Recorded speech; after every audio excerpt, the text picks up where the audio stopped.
भूवैकुंठ कृतावासम देवदेवम जगतपतिम चतुर्वर्ग प्रदातारम श्री बद्रीशम नमाम्यहम्। तो नमस्कार मित्रों, मैं हूं दुर्गेश वाजपेयी और आप देख रहे हैं आपका अपना चैनल बाबा बद्री ब्लॉग्स। मित्रों, केदारनाथ दर्शन के बाद हमने अपनी बद्रीनाथ यात्रा की शुरुआत कुंड, ऊखीमठ, गुप्तकाशी वाया चोपता होते हुए प्रारंभ की। तो मित्रों, अभी हम हैं बाबा केदारनाथ से बद्रीनाथ वाले रूट पर और यहाँ चोपता से थोड़ा पहले हम लोग खड़े हुए हैं। मैं आपको बताऊं कि इतना गजब का नेचर है, इतनी गजब की नेचुरल ब्यूटी है कि आंखों में कैद नहीं हो पा रही है। कुछ कैमरे में समेटने की कोशिश कर रहा हूं, आइए मैं आपको दिखाता हूं। इतनी जबरदस्त ग्रीनरी, उत्तराखंड नहीं, ऐसा लग रहा है कि जैसे मेघालय में घूम रहे हो। क्या खूबसूरत नजारे हैं। आसमान में काले बादल और नीचे बिल्कुल हरी भरी पहाड़ और इन हरे भरे पहाड़ों के बीच में बसी हुई ये खूबसूरत वादियां। तो मित्रों, आपको बता दें कि चोपता एक बेहतरीन टूरिस्ट डेस्टिनेशन है और जब आप चोपता पहुंचने वाले होते हैं, यहीं से आपको प्रकृति के बहुत ही सुंदर खूबसूरत दृश्य देखने को मिलते हैं। यदि आप अपनी प्राइवेट कार से जा रहे हैं तो आप इस आनंद को बखूबी ले पाएंगे और आपको हर 1 किलोमीटर पर अपनी कार रोककर इस प्राकृतिक सुंदरता को अपने कैमरे में कैद करने का मन करेगा।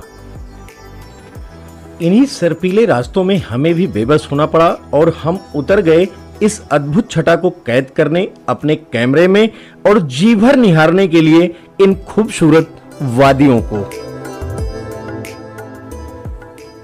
मित्रों, आपको बता दूं कि कुछ देर के लिए मेरी स्थिति बिल्कुल वैसी ही थी जैसे किसी निर्धन व्यक्ति को कुबेर का भंडार मिल गया हो और उससे कहा जा रहा हो जितना हो सके अपने साथ ले जा सकते हो, उठा कर ले जाओ।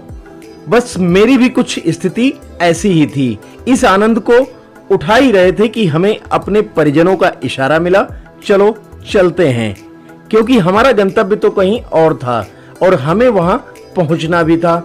बस एक चाय पीकर तरोताजा किया अपने आप को और हम चल पड़े आगे की यात्रा की ओर। मित्रों, आपकी जानकारी के लिए बता दूं कि यहीं चोपता में ही बसते हैं पंच केदार में से एक केदार कहे जाने वाले श्री तुंगनाथ महादेव। श्री तुंगनाथ महादेव के दर्शनों के लिए आपको 3 किलोमीटर का पैदल ट्रैक करना पड़ता है और इसी रूट पर चलते हुए आपको चमोली, पीपल कोटी होते हुए जोशीमठ पहुंचना होता है।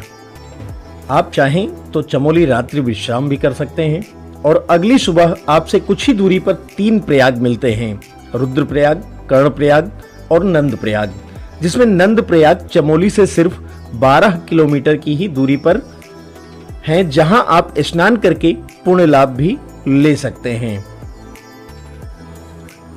अब हम आगे बढ़ चले जोशीमठ के लिए, क्योंकि दिन ढलता जा रहा था, शाम के 4 बज चुके थे और जोशीमठ तक पहुंचते पहुंचते रात के 8 बजने थे। मित्रों, आपको बता दें कि जोशीमठ से 11 किलोमीटर की दूरी पर बहुत ही खूबसूरत टूरिस्ट डेस्टिनेशन है औली, जहां आप पैदल ट्रैक या रोपवे का आनंद उठाते हुए जा सकते हैं।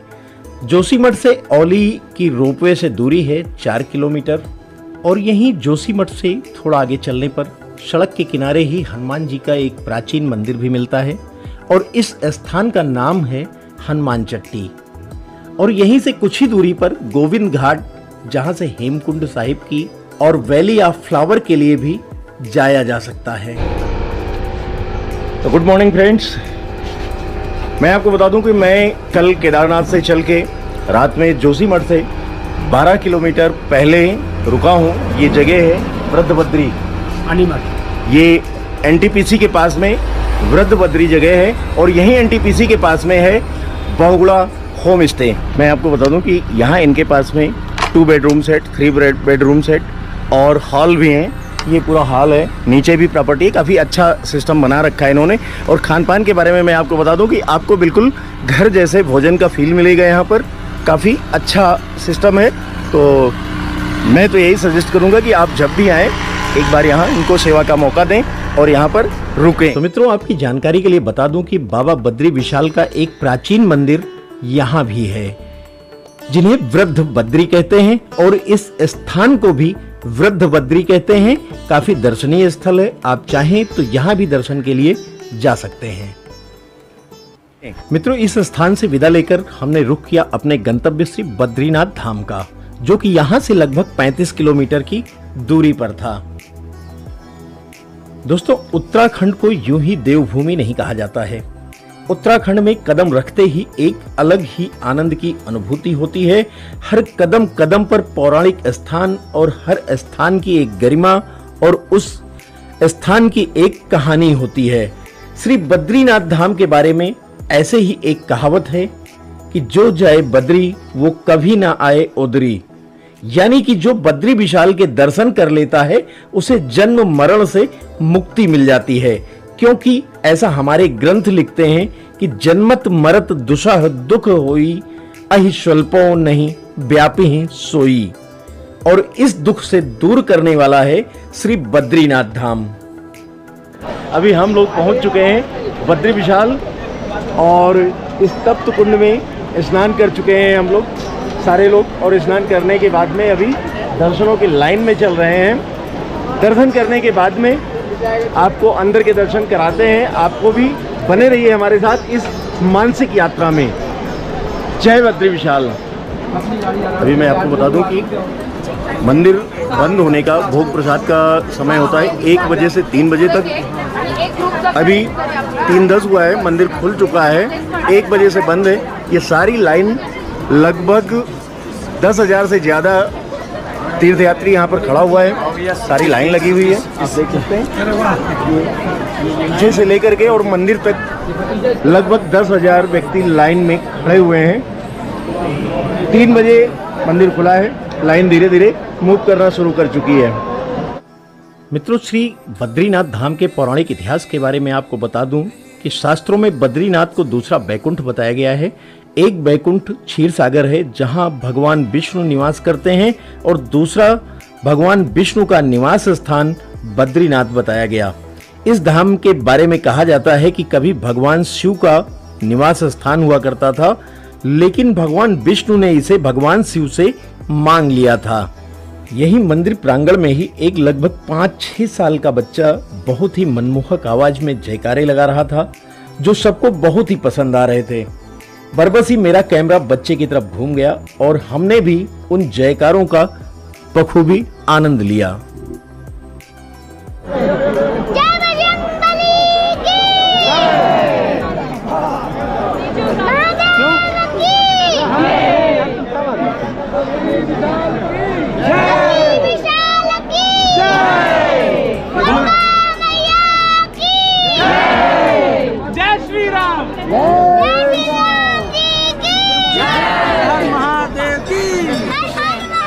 हर हर महादेव। मित्रों, पौराणिक मान्यता के अनुसार ऐसा कहा जाता है कि एक बार माँ लक्ष्मी जब भगवान विष्णु से रूठकर मायके चली गईं, तभी भगवान विष्णु यहाँ आकर तपस्या करने लगे। जब माँ लक्ष्मी की नाराजगी दूर होती है और वो भगवान विष्णु को ढूंढते हुए यहाँ आती हैं, उस समय इस स्थान पर बद्रिका वन नाम का जंगल था और बद्री के वन में बैठकर भगवान विष्णु ने तपस्या की थी। इसलिए माँ लक्ष्मी ने भगवान विष्णु को बद्रीनाथ नाम दे दिया। बद्रीनाथ धाम 2 पर्वतों के बीच बसा हुआ है और इन पर्वतों को नर और नारायण पर्वत कहा जाता है। कहते हैं कि यहाँ भगवान विष्णु के अंश नर और नारायण ने तपस्या की थी। नर अपने अगले जन्म में अर्जुन और नारायण श्री कृष्ण के रूप में पैदा हुए। तो मित्रों, ये था हमारा एक प्रयास श्री बद्रीनाथ धाम की यात्रा, बद्रीनाथ धाम के महात्म और यहाँ से जुड़ी अन्य जानकारियाँ आप तक पहुँचाने का।